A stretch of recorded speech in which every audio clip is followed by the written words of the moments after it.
Right. I'll go a little bit quick here. I just discovered I'm not, I got so much interesting material, or I think interesting anyway. But here's a calculation of the fuel use in the whole OECD. In a few years ago, it was 1.13 gigatons. If the whole of the OECD would have had like the highest prices, like in Italy or in the United Kingdom, it would have been 0.7. And if we'd all had US prices with hardly any tax, it would have been 1.5. So this makes a lot of difference. This is roughly like a gigaton of carbon emissions, or almost like 4 gigatons of carbon dioxide emissions. Total anthropogenic emissions are, I think, 49 now. So this is quite an important effect of carbon taxes. And now, I'm wondering what you think of this. I do this when I lecture to people. By this time, they're always looking a little upset and worried. And so I have this, like, to cheer them up, because basically I think I just helped solve climate change problem. But people are so depressed at the thought of higher gasoline prices, they think, but that's not going to work. But higher gasoline prices are actually part of the solution. And we here in Europe are not so miserable and unhappy. Not like Americans are on average a lot happier than Europeans. Life just goes on, right? People adapt. They have smaller cars and they take bikes. And then most of the time, people are thinking about other things. But there are a lot of protests, right? So I have photos of protests, gasoline protests in many different countries. And this guy, you know who he is? Dick Cheney, vice president under Bush. He usually looked angry, but here he's talking about gasoline taxes, so he's looking really angry, right? And of course he comes from the oil industry. The oil industry is not going to like gas taxes, right? That's obvious. So maybe that's why we don't have gas taxes in the United States. They have a lot of oil industry, they're very powerful. Certainly the Bush family is involved, and I think a lot of other American politicians are somehow involved with the oil and coal industry. But what does it really look like? So this argument that this is not good for the poor. This is a table here, a diagram that shows how many % of your expenditure people spend on fuel, and it's from South Africa. So you can see this, the richest tenth of the population, they spend 3.5% of their income on fuel, and the poorest spend a half. It's obvious that the rich spend more total rand on fuel, because they spend more on whatever than the poor, right? But this is in % of income. So if you tax fuel, that means that you're taxing the rich more than the poor. So in that sense, a tax on fuel would be progressive. But people often describe it as regressive, because, this is not good for the poor. This is from Kenya. Now people take public transport. So you have some indirect use. This is the share of people, what people spend on paying for the bus. And you see the richest people don't go by bus very much. And even if they do go by bus, it's not a big share of their income, right? the middle class spend most of their income on bus compared to the poor and the rich here. Now, but of course the cost of a bus ticket is not just diesel fuel. You have to pay the driver and the bus and a few other things. So we work all this out and we add it all up, and here you have the total fuel expenditures with bus and, and you see it's still the richest are spending more.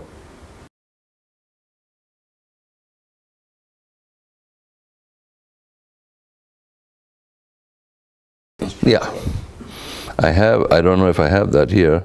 I don't know. I took some diagrams out because it's too long otherwise, my presentation. I have a whole book on this, fuel taxes and the poor. I was going to bring it, but I didn't get to my room. I'd bring it in the next break. And there is one study from India. So it has 25 case studies of different countries. And the India chapter is written by a guy called Ashokankar Datta, who is a Somanathan student at the Indian Statistical Institute. Fantastically good chapter. And it has a full input-output table of the Indian economy. So yes, food prices are included, everything is included. There is gasoline in the shirt, there's gasoline in the desk, and there's gasoline in telephones, right? Because everything gets transported, and the input goods get transported, and the food for the workers gets transported, and all this stuff, everything, And so you can take all that into account. And Ashokankar does that in his chapter. Now, some of the chapters are not so sophisticated, so they don't do that, but the Indian chapter does, and it's still, yeah. Yeah, I think I have it a bit further. So here are most developing countries. Most developing countries, it's progressive. I wanted to measure this, and there is a measure which is pretty much like the Gini coefficient, for those of you who know what the Gini coefficient is. So you have the share of taxes going that way and the share of income going that way, and then you measure this by the area under the diagonal. And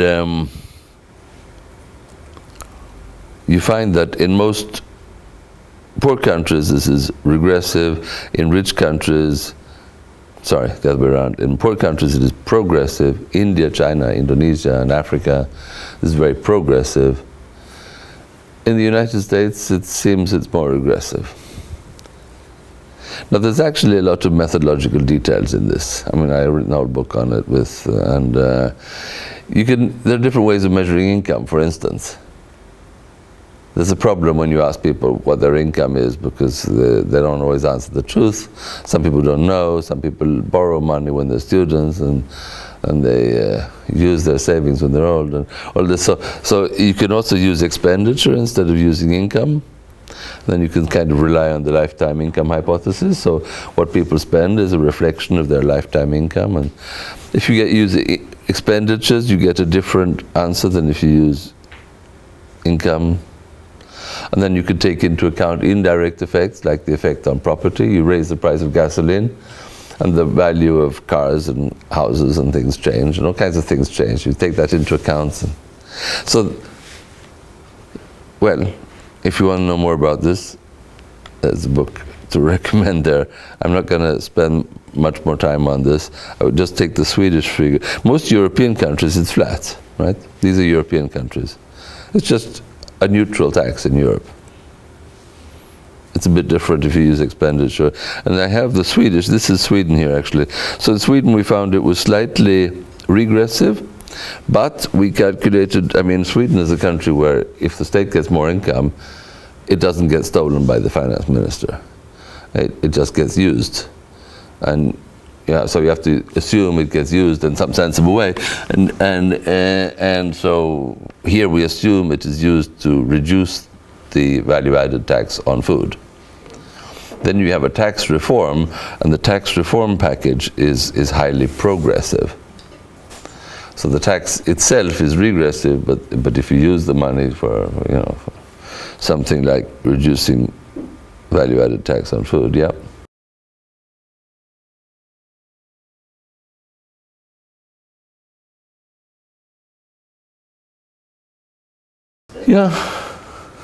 Yeah. I mean, we wanted to have a This was for an article in Economist Debatt. Where you want to go. That's what I mean. Exactly. Well, but I mean, you know, the funny thing is, I think this reflects on those who are debating against us also, because the only time anybody speaks about regressivity is when we're talking about a gas tax, and I mean worries about the poor. The last 20 years in Sweden, we have made the tax system massively more regressive. If you want to make the tax system progressive, you can go back to what it was in 1980. I mean, we know how to do that. People generally want it regressive. And then they complain about the regressivity of a gas tax, which is like, you know, so this is just to make the point that if you want to make it progressive, there are lots of ways.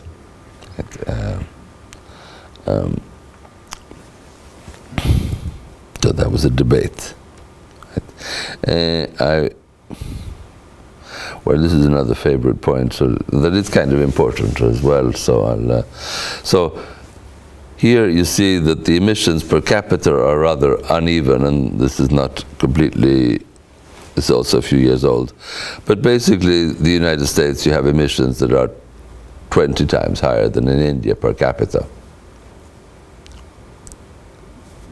So we need to reduce the emissions on Earth in half in the next 50 years or something. And my American friends, and I only have nice American friends, I don't know the Republican senators that well, right? My friends are environmental economists. But they basically say, yeah, well, it's going to be hard enough to get the American Senate to agree to a climate policy, right? If we get them to do that, it will be basically that we do our share. So if the world has to cut their emissions in half, the US cuts their emissions in half. And so India, I suppose, as well. Everybody cuts their emissions in half.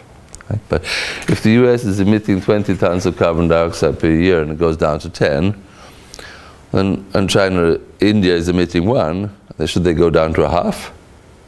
What kind of fairness is that? That's, you know.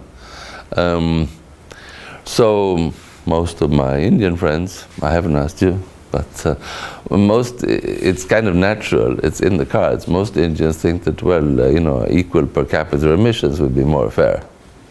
So we should all have the same right to emit. This is a global commons, right? So, the next slide is very important.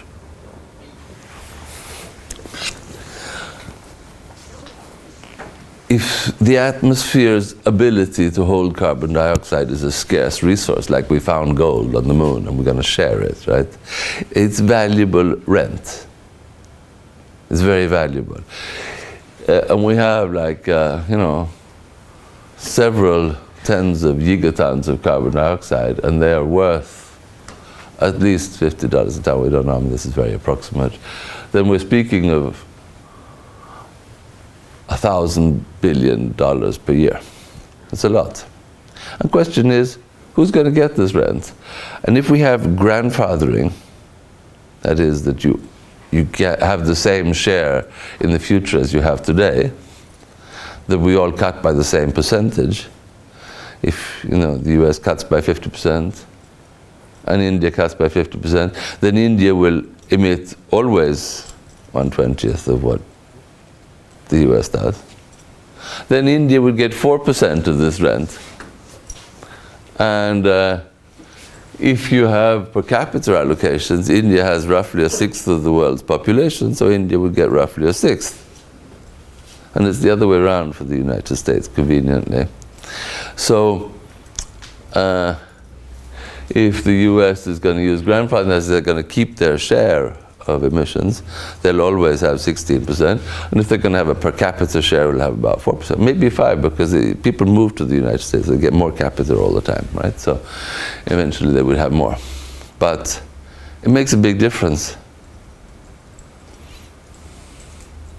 Because 12%, that's 100 billion per year. So it's a lot of money. I think that's the reason why climate negotiations take a long time. That's my hypothesis, just my hypothesis. So you don't have to believe it.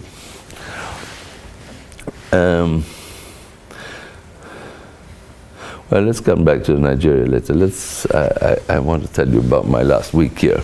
So this was the IPCC meeting in Berlin. You've got Dr. Pachauri in the middle there. This guy. He's from the from TERI, our Energy Institute in India. He's the chairman of the IPCC.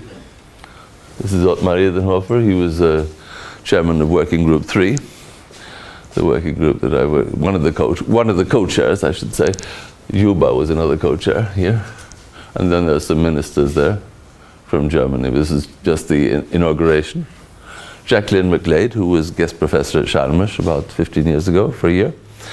She is now head of the European Environmental Bureau, and at the moment working in Nairobi at UNEP.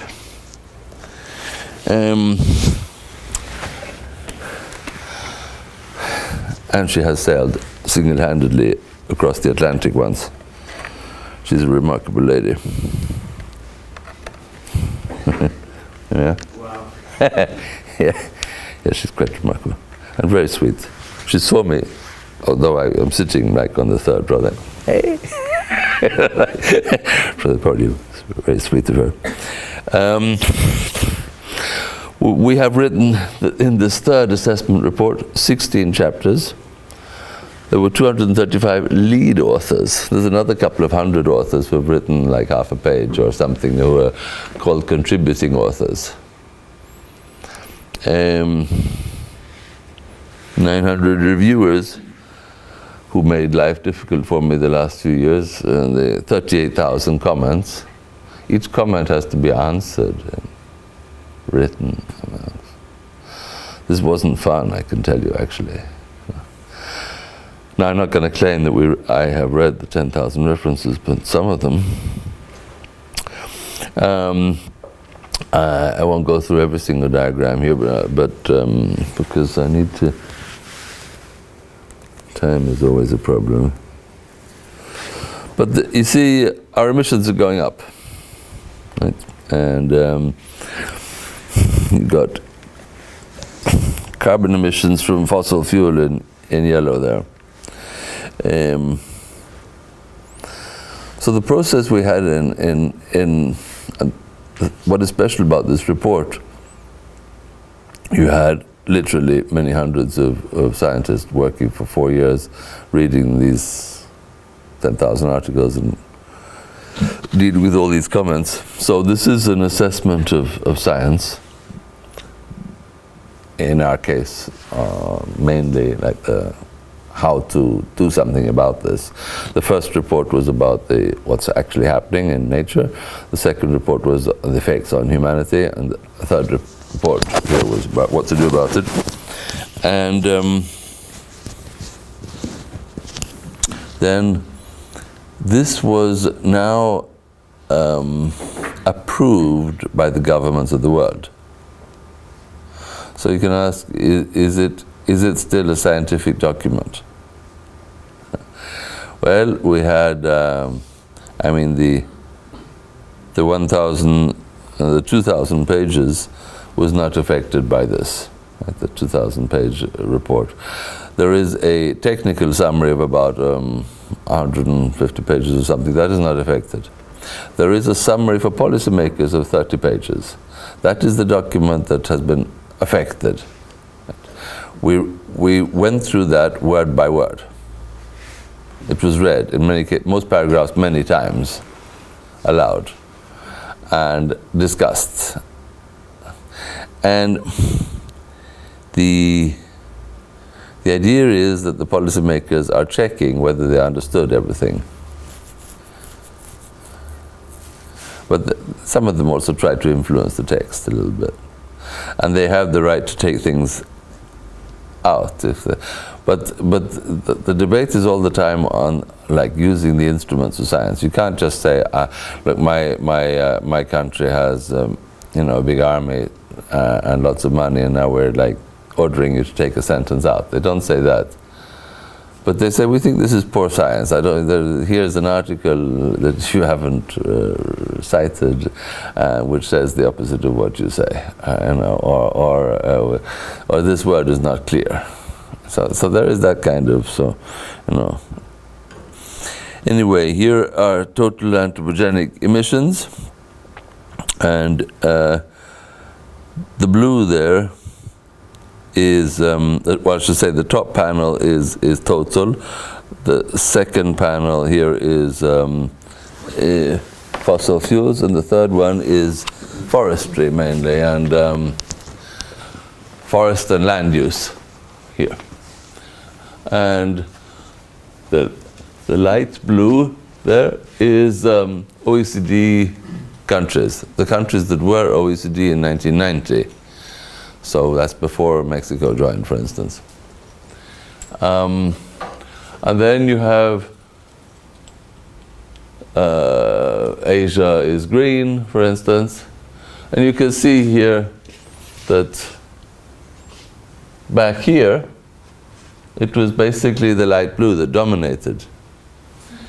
Here, today, you can't really say that light blue dominates, right? Green is about the same size, which is Asia. And when it comes to forestry and land use change, the OECD countries did their thing in the 1800s. And nowadays it's the opposite. I mean, in Sweden, we are closing down farms and trees are increasing. So we are actually assimilating carbon from the atmosphere in Sweden as a net, because the amount of forest cover in the land is increasing since quite a long time back. And so the deforestation is happening in other places, right? Largely the Amazon and a few other places.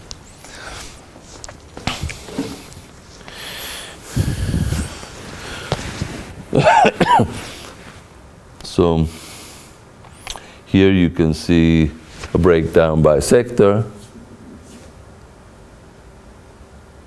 And the yellow over there is electricity, and that can be broken down again by sector. So you see industry, transport are big sectors. A follow is agriculture, forestry, land use, and land use change. A lot of abbreviations in this industry. Buildings is also quite important. Here are regional patterns. I'm not really allowed to show you this diagram. Well, I'm joking. This is a diagram that was taken out of the summary. That's one of the biggest damages that happened this last week. So it shows the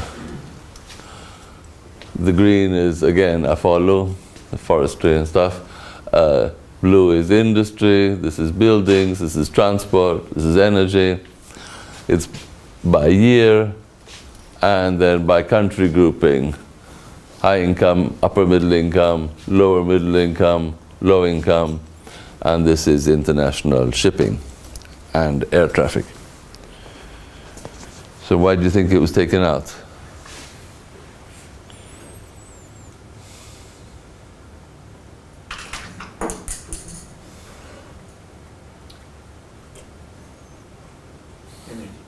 No.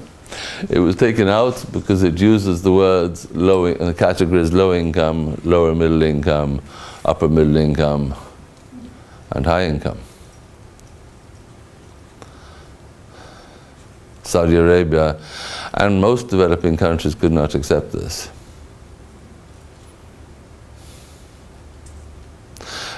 Saudi Arabia had spent a probably very large amount of both time and money in persuading many delegations. So Saudi Arabia would sort of say first, and then lots of other countries would stand up and say, we support what Saudi Arabia just said. So this was the biggest fight this week. And I'm not surprised. So this is because in the UNFCCC negotiations and the Kyoto Protocol, the current agreement, there is something called Annex 1 and non-Annex 1 countries. You know what the Annex 1 countries are? They're basically the countries that used to be called rich. So in 1980 and 90, the world was simpler. Rich countries were like most of Western Europe and the United States and maybe Australia and Japan. That was kind of it. This is the old club of rich countries, and then the rest of the world was called developing. And so I think there's a nice diagram. Let's see if I have. The one I wanted was that's this one. This is annual carbon emissions, and you see the high income are blue.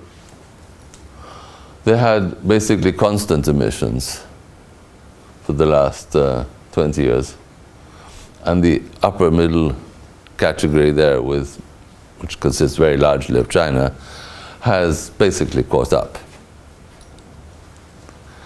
Whereas the lower middle category here, with India and a few others, has recently had a bit of growth, but still very far. And the very, very poor, the lowest income, are down here. So there was a report published in India called "Hiding Behind the Poor" that summarizes pretty much what is going on here. If you take the average of these three, here you have the developing countries, and they look like roughly like here. And that's very convenient for Saudi Arabia. So Saudi Arabia is hiding behind the poor. And China is hiding behind the poor. They don't want this picture. They want to say, oh, we developing countries, we are no part of the problem at all. It's all caused by those rich countries, the US and their old European friends, and Japan.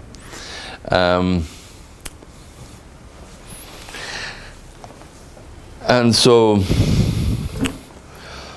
quite a lot of people were pretty upset with Saudi Arabia. I should say Saudi Arabia, there were about 100 countries, delegations there. Saudi Arabia spoke about half the time.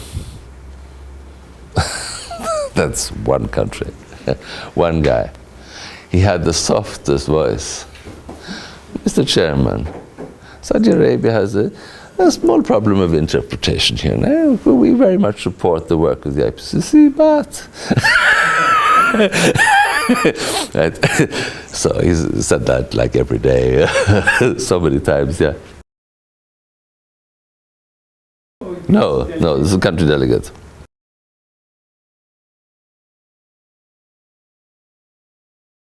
Yes, that's right. The summary for policymakers. They have not touched the rest of the report. So the summary for policymakers, journalists are asking me, and the Swedish media is very interested, so I've been talking to all Swedish media. One of the questions they ask is, what does the IPCC recommend? Well, the IPCC does not recommend anything, right? The IPCC tries to be policy relevant without being policy prescriptive. So we never say we have to cut carbon emissions, right? We say that if the world's policymakers want to stay below 2 degrees warming, then we have to cut carbon emissions. Then the other thing is they ask, what's new in the report?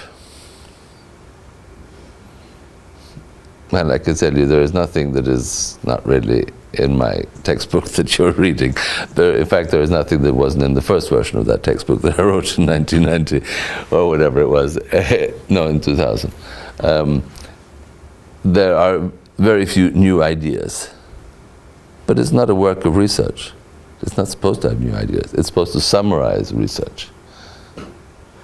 So what is new is that all the scientists in the world have agreed On top of which, all the policymakers from all the countries, even the most difficult countries, have actually approved the summary for policymakers. They haven't just read it, they've approved it.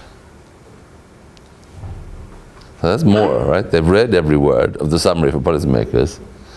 They're supposed to have understood it. Well, you certainly argued about every word. And they have approved it. So it is more than a scientific consensus document. First of all, it's not science because it's not new, right? But it's scientific consensus plus policy approval by all the governments of the world. So it's a very unique document. And there is no other area of human activity where this has ever happened before. We don't do this for AIDS or poverty alleviation or get rid of the nuclear threat or there's no other area where you have this kind of exercise. So that shows that climate change is perceived as a unique threat to humanity and a very unique area. So that's new. It's new that we've all agreed, right? Two things that for most of us, or for some of us, were kind of obvious already before. So, yeah.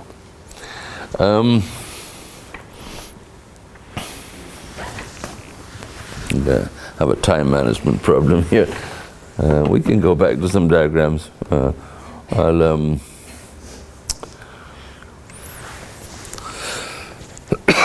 So it's very clear that greenhouse gases do normally rise with population and with GDP. And we had a big fight about that too. I'll show you. I'll come back to that in a moment. We ran some 1,200 scenarios. That's much more than what previous assessment reports have done. We looked at scenarios that are go very low to very low levels of emissions. RCP here means representative concentration pathways. And the 2.6 here is watts per square meter, isn't it? Yeah. So these are pathways that would lead us to this amount of radiative forcing, that is 2.6 watts per square meter, and up there you have 8.5 watts per square meter. And the point of this diagram, I think, is largely, I need a pointer, basically that to sort of see that pathways, we are here now, pathways that kind of start along the top and then go down are kind of unusual. Here is one, actually. So you can see one pathway kind of starts fairly high and then goes down. But usually, if we're going to get, because we want to make these if-then statements, right? We can't say we have to reduce emissions. We're going to say, if we want to get down to really low emissions, these are pathways over here that might, at the bottom here, that might even let us stay below 2 degrees. Maybe even down to 1.5 degrees. Then the likelihood of getting to such a pathway without having done anything by 2020 or 2030, that is being along the top of this diagram, that is really unlikely. In principle, of course, people very often draw these pathways. We are here now.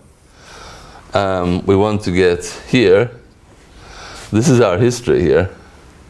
So you say, oh, it's really hard to turn around, but the best way to get to there is sort of like, right? And well, we need to think about this. And one of the results of the report is sort of that this is not really very likely, right? Because if it's so hard to start going down now, like that, then what makes you think that it later will be able to go down faster? Right? So if you want to go from here to there, the best thing to do is to start now. This whole idea of going the wrong way first and then going faster down later is kind of not so likely. And so there are few scenarios that do this hump shape. Most of the scenarios that get to low levels, they start quite quickly going down. The ones that continue going up, they kind of end up generally higher. That's an important message to the policymakers. It might sound like a complicated one, but it's quite important.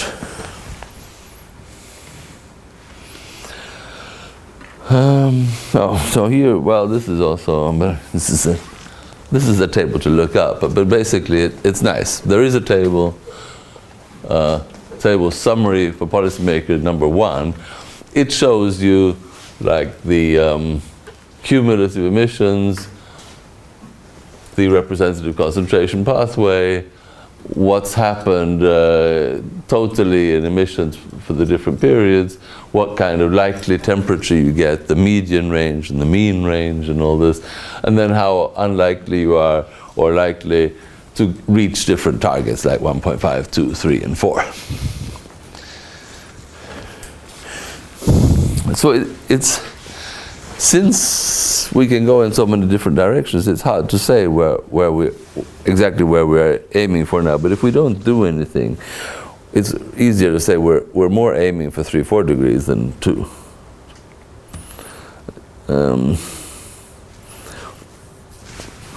The estimates for mitigation costs, they vary a lot.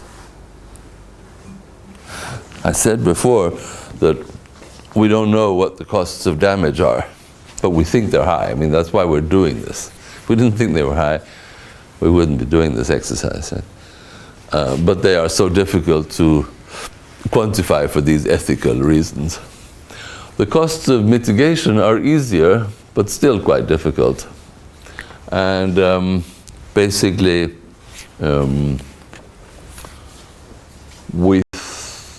the report says that we would have a loss in consumption growth by something like 0.06%. So if the world would have grown at 3% per year, it will instead grow by 2.94% per year. Is that GDP? No. It's consumption, which is the correct measure. I didn't write this chapter, but I'm glad to see that the chapter uses the correct measure, right? GDP might be the same, for instance.